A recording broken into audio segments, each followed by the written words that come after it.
दोस्तों नमस्कार, आपका हमारे चैनल में बहुत बहुत स्वागत है। तो श्राद्ध करने की तिथियां क्या क्या है, नियम और विधि के बारे में जानेंगे।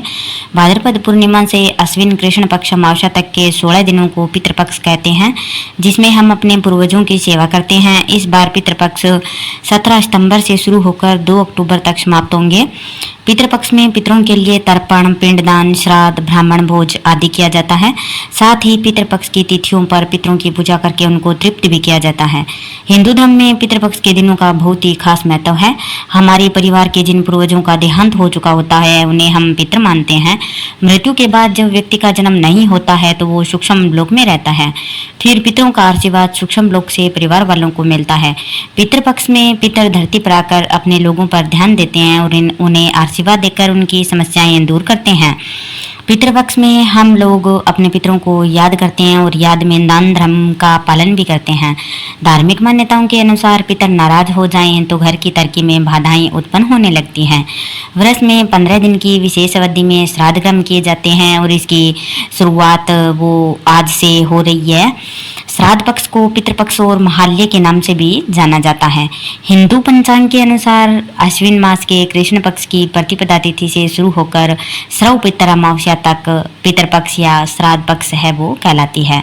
पितृपक्ष में श्राद्ध की तिथियां पूर्णिमा श्राद्ध 17 सितंबर 2024 मंगलवार का श्राद्ध में है वो अलग अलग तिथियां हैं। वो पूर्णिमा श्राद्ध 17 सितंबर से शुरू होकर के श्रव पितर अमावस्या 2 अक्टूबर 2024 है वो बुधवार तक है वो श्राद्ध चलेंगे।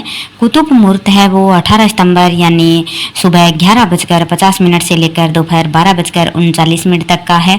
रोहिणी मुहूर्त दोपहर 12:39 से लेकर के दोपहर 1:28 तक का है। वहीं अपराह्न मुहूर्त है वो दोपहर 1:28 से 3:55 तक है। पितृपक्ष में हम अपने पितरों को याद करते हैं तो नियमित रूप से जल अर्पित अवश्य करें पितरों को। यह जल दक्षिण दिशा की ओर मुंह करके दोपहर के समय दिया जाता है। जल में काला तिल मिलाया जाता है और हाथ में कुश रखा जाता है। जिस दिन पूर्वज की देहांत की तिथि होती है उस दिन अन्न और वस्त्र का दान किया जाता है। उसी दिन किसी निर्धन को भोजन भी कराया जाता है। इसके बाद पितृपक्ष के कार्य है वो समाप्त होते हैं। प्रतिदिन सूर्योदय से पहले एक जूड़ी ले लें और दक्षिण मुखी होकर वह जूड़ी पीपल के वृक्ष के नीचे स्थापित करके एक लोटे में थोड़ा गंगा जल बाकी सादा जल भरकर लोटे में थोड़ा दूध, बूरा, काले तिल जो डालकर 1 चम्मच से कुशा की जूड़ी पर 108 बार जल चढ़ाते रहें और प्रत्येक चम्मच जल पर मंत्र का है उच्चारण करते रहें। घर में वरिष्ठ पुरुष सदस्य है वो नित्य तर्पण कर सकता है या उसके अभाव में घर का कोई भी पुरुष सदस्य तर्पण कर सकता है। पुत्र और नाती को भी तर्पण और श्राद्ध का अधिकार होता है। साथ ही वर्तमान में स्त्रियां भी तर्पण और श्राद्ध कर सकती हैं। सिर्फ इतना ध्यान रखें कि पितृपक्ष की सावधानियों का पालन अवश्य ही करना चाहिए।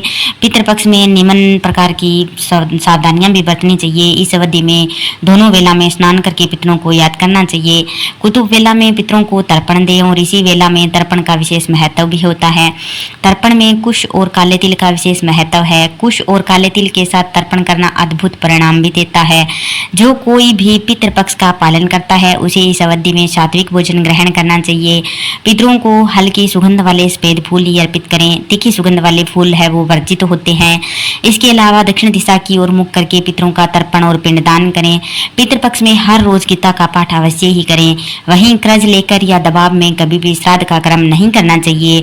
आप और इन सब नियमों का पालन करते हुए आप कौओं को रोटी भी डाल सकते हैं। सुबह का खाना है वो कौओं को खिलाने का मतलब यही होता है कि वह भोजन हमारे पितरों को जाता है। तो इस प्रकार आप ये सब कार्य करें। और इसके अलावा आप भगवान शिव शंकर भोलेनाथ पर भी है वो जल अभिषेक कर सकते हैं।